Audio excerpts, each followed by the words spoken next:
Y el país integra. ¿Cómo están, compañeros? En este momento vamos a escuchar a Marcela Arellano, presidenta de la CEOLS, acerca de la situación y de la sentencia que falta de que sea pronunciada por parte de la Corte Constitucional en cuanto al caso Furukawa, un caso de esclavitud moderna que ha afectado a cientos de trabajadores.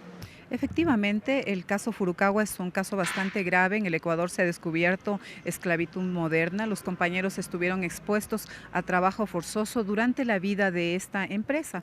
Furukawa es una empresa abacalera que ha contratado sobre todo a trabajadores que están racializados, absolutamente excluidos, que incluso no han tenido posibilidades de estudiar, y aprovechándose de esa situación tan precaria de estos trabajadores, les obligó a trabajar sin salarios, sin acceso a seguridad social, sin acceso a seguridad y salud en el trabajo. Se descubre esto en el 2018, se emite una sentencia en el 2019 donde se reconoce que hay esclavitud moderna y que la empresa obviamente debe asumir todos los costos. Tenemos un problema ahorita. La empresa, sin embargo, de la sentencia que le obliga a la empresa a reparar integralmente a los trabajadores, es decir, a reconocer que fueron trabajadores, que por lo tanto tienen que pagar seguridad social durante todos los años que ellos estuvieron trabajando en la empresa, que además tiene que pagar salarios, que tiene que pagar condiciones de trabajo y de vida dignas, la empresa, y que la empresa está obligada, por lo tanto, a no cerrar, a no vender, a no cambiar de razón social, o sea, a seguir manteniéndose tal y reparar a los compañeros. No lo está haciendo, está cerrando, está despidiendo a los trabajadores con indemnizaciones pírricas a partir del 2019, no ha reconocido la seguridad social. Entonces, acá en este momento tenemos una solicitud a la Corte Nacional planteándole reparación integral de los trabajadores que estuvieron expuestos a estas condiciones laborales. Los compañeros están viniendo ahora, la solidaridad de la CEOLS y los compañeros de la CEOLS de acá del país están acompañando a los compañeros de Furukawa.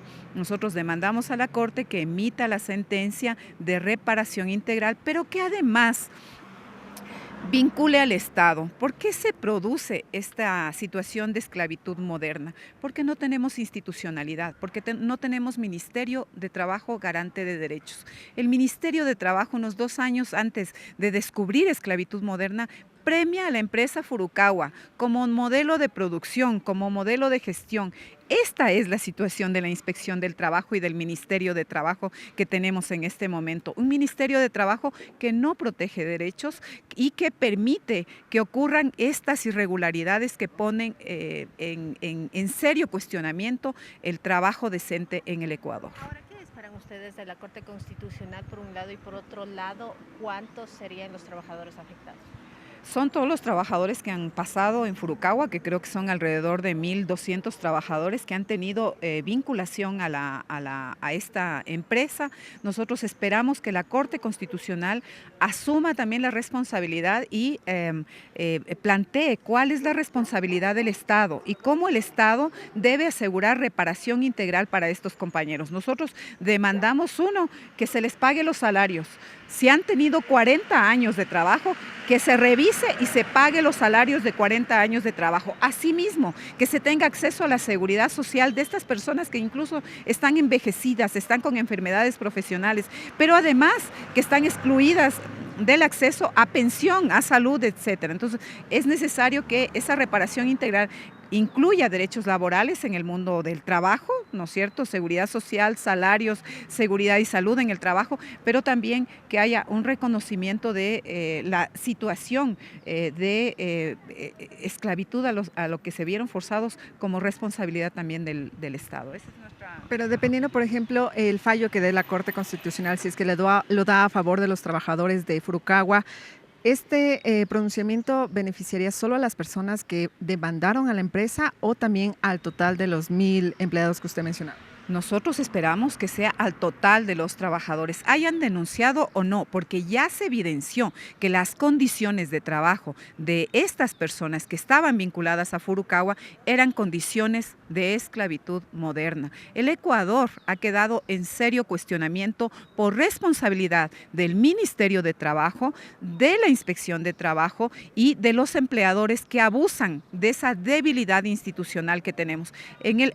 Al movimiento sindical nos impiden que tengamos sindicalismo por rama, por ejemplo. Nos han reducido al 3% de representación sindical y eso da cuenta de que este Estado es un Estado contra derecho, que no estamos en un Estado de derecho, que hay persecución sindical, que hay criminalización del liderazgo sindical. Recordemos los últimos vistos buenos otorgados por el Ministerio de Trabajo y por la Inspección de Trabajo, que son vistos buenos ilegales y que son quienes a través de estos mecanismos persiguen a la dirigencia sindical. Pues, nosotros solicitamos a la Corte que en este caso se ponga del lado de los trabajadores, se ponga del lado de los derechos constitucionales y que asegure reparación integral para todos los trabajadores de Furukawa, pero que además sí, se pronuncie también a favor de la sindicalización. Necesitamos sindicatos como herramientas para cuidar los derechos de los trabajadores y la vida digna. ¿Se han dado denuncias por persecución a los trabajadores o ex trabajadores de Furukawa? Por supuesto, los compañeros han sido perseguidos, están siendo manipulados y obviamente obligados a poner la renuncia voluntaria. Eso es despido intempestivo, no es renuncia voluntaria. Que tengan guardias armados allí obligándoles a firmar la renuncia voluntaria es renuncia obligatoria, no es renuncia voluntaria. Entonces nosotros reclamamos eso, reclamamos que haya protección a los derechos y que se le obligue a la empresa a pagar, pero que también el Estado asuma responsabilidades. Desde la CEOLS, ¿cuál sería este pronunciamiento o de qué forma podrían ustedes ayudarles a las personas que han sufrido este tipo de persecución? Nosotros esperamos que la Corte Constitucional dictamine precisamente reparación integral de todos los trabajadores. De lo contrario, nosotros acudiremos a todos los organismos internacionales, la OIT, la Corte Interamericana, y les recuerdo que el Ecuador en este momento está vinculado internacionalmente, que tiene acuerdos de libre comercio y que no se puede afectar el libre comercio precisamente por las condiciones laborales. Pero si nos toca acudir a estas instancias, vamos a acudir a estas instancias. Entonces le pedimos al gobierno, le pedimos a la Corte que aquí solucione los problemas y evite que nosotros requiramos ir a las instancias internacionales para reclamar derechos. Señora Marcela. Yo igual quisiera saber cómo avanzan los diálogos en el Consejo de Salarios. Hasta el momento, el Ministerio de Trabajo ha convocado para el 5 de diciembre iniciar el proceso de discusión de los salarios. Nosotros estamos preocupados profundamente, la CEOLS está preocupada, el Frente Unitario de Trabajadores está preocupado porque al inicio del proceso de este nuevo consejo que se instaló el año pasado, decíamos es necesario dictaminar políticas públicas que permitan la recuperación del valor del trabajo, así como de la capacidad de consumo de los y de las trabajadoras en general, que es necesario un incremento general de salarios que nos permita dar un impulso a la economía. Si no hay capacidad de consumo, no puede haber reactivación económica en el Ecuador. ¿Qué es lo que ha pasado a lo largo de este año? Que no solamente tenemos una crisis de inseguridad, ¿no es cierto? Tenemos la delincuencia vacunando a los pequeños negocios, a los negocios de todo tipo, sino que además tenemos una crisis energética que pone en serio riesgo al aparato productivo y que termina afectando no solamente los bolsillos de todos los ecuatorianos, sino que termina afectando fundamentalmente al empleo, al trabajo en el Ecuador. Nosotros lamentamos que los temas de salarios nuevamente se reduzcan a estas 3 conversaciones de último minuto en diciembre, ¿sí? Eso da cuenta que al gobierno no le interesa, al Ministerio de Trabajo no le interesa impulsar una política de salarios que asegure un incremento general, que asegure un incremento importante de los sectores que han ganado. Incluso en esta crisis hay sectores que han tenido importantes ganancias. Sector minero, sector agroindustrial ha tenido importantes ganancias. No ha habido reactivación de las discusiones sectoriales. Nosotros demandamos eso también. En este momento el Frente Unitario de Trabajadores Y las CEOLS hemos definido que vamos a plantear al interior del Consejo, 1, un incremento general de salarios, 2, reactivación del aparato productivo, 3, un incremento de salarios al salario básico unificado. Por lo menos ese salario básico unificado por lo menos debe llegar al costo de la canasta vital. Fíjense, el costo de la canasta que se le denomina de la pobreza. Ni siquiera estamos planteando que haya un incremento hacia la canasta básica unificada que está ya cerca de los $900. Yo entré a trabajar en la Jurukagua.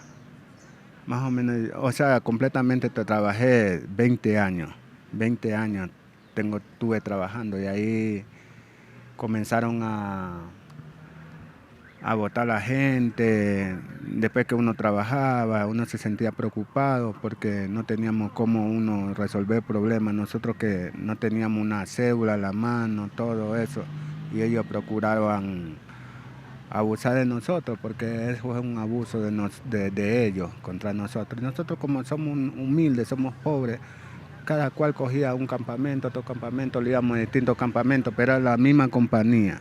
Y así lo han tenido, así, hasta cuando ya pasábamos lo peor, porque no lo pagaban bien, ellos hacían lo que ellos querían, les cerraban las puertas cuando a veces salíamos a comprar la comida.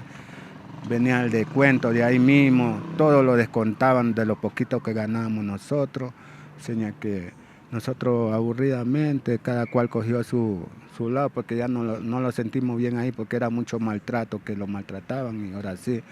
Yo fui uno de los que yo cogí con mi familia, porque mis hijos ya estaban grandes, ya querían estudiar. Cogimos, le digo, negrita, le digo, vamos saliendo de aquí, porque yo quiero que estudien mis hijos. De ahí yo cogí, salí de ahí de la Jurukagua. A lo que salí de la Jurukagua a los pocos tiempos ya vino la denuncia de la Jurukagua. Ya tenemos unos 6 años vamos a tener en este caso. Y ahí hemos estado y siempre lo han tenido, que sí. Nunca lo han pongámosle, desde que estuvimos, no dicen, ¿sabe qué? Vamos a liquidar a esta gente, que ellos nunca lo han tenido así. Como nosotros somos humildes, no sabemos cómo también hacer las cosas. Gracias por las abogadas que lo están aquí dando la mano y todo. Estamos aquí en este momento. Usted mencionaba también maltrato por parte de la empresa. Hablamos de maltratos en cuanto a que no les daban, digamos, el salario que debería corresponderles a ustedes, el tema de salud también, o hablamos también de maltratos físicos. O sea, por un lado maltrato, por una que ellos querían hacer lo que ellos querían, como según ellos son poderosos, ellos querían hacer lo que ellos querían. Llegaban adentro, uno tenía que trabajar de 5 de la mañana, de 6 de la mañana tenía que trabajar hasta las 6 de la tarde. De noche en las máquinas tenía que uno estar con mechero ahí trabajando para poder, lo obligaban a nosotros para que saquemos fibra, para que sus camiones de fibra lleguen allá a la bodega. Y uno de velado por un simple sucre que cogíamos, obligado, porque si no lo amenazaban, que lo botaban, que se fueran, que no sé qué, todo eso es una amenaza. Ya, otros que llegaban adentro, pues amenazarlo así, porque si no trabajaban, lo botaban. Esa era una amenaza que nosotros lo sentíamos mal y eso no era justo. Actualmente también se han dado casos de ex trabajadores que han denunciado persecución por esta sentencia, estas demandas que han puesto en contra de la empresa. ¿Usted tiene conocimiento de esto? ¿Tal vez usted ha recibido este tipo de persecución o de amenazas por parte de la empresa? No, porque siempre yo era una persona con mi familia, si yo vi una cosa mal, siempre me la sacaba de ahí, de ese sitio, me iba a otro campamento, porque hay varios campamentos había. Si yo vi un problema que ellos estaban así, vámonos, lo íbamos por otro lado. Allá pasábamos y así, hasta cuando ya me cansé de eso, y a mi edad, que yo me sacrificaba para darle todo a mis muchachos, ya me cansé, pues también ahí ya no había cómo seguir trabajando. Una vez que usted ya salió de la empresa, ¿a qué se dedicó o cómo fue su situación laboral?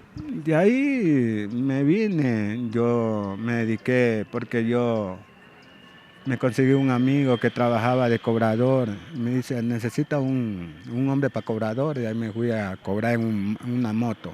Me iba al Carmen, me iba a Esmeralda a cobrar y así ganaba mi poquito.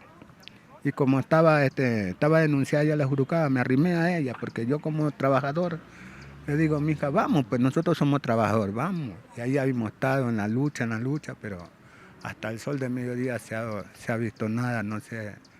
Tenemos esperanza que venga, porque el sacrificio que habíamos hecho nosotros no es en vano. Todo no va a poder quedar en impunidad. Usted sabe que todos somos seres humanos. ¿Ustedes cuánto recibían de salario por el trabajo que realizaban y cuál era exactamente el tipo de trabajo que usted realizaba dentro de estos campos? En primer lugar, yo era uno de los... Yo usaba de todo el trabajo yo sé, porque yo aprendí ahí. Era tucero, me iba a maquinear, era tendalero, era burrero, era chapeador, de todo lo que salía el trabajo ahí, o sea, para hacer la plata, porque si no, para hacer cualquier cosa, no es la plata que, digamos, hacíamos en cantidad, sino para sostenerlo ahí, porque eso es lo que podíamos hacer. Porque sin documentos, sin nada, no podíamos irlo a ningún lado, porque por otro lado pedían el documento y ahí como estábamos cogidos ahí, ellos aprovechaban en esa situación de nosotros. Por eso yo quisiera que ya se cumpla esto, yo quisiera que lo reparen, hagan una reparación para nosotros, porque algunos compañeros la vimos muertos.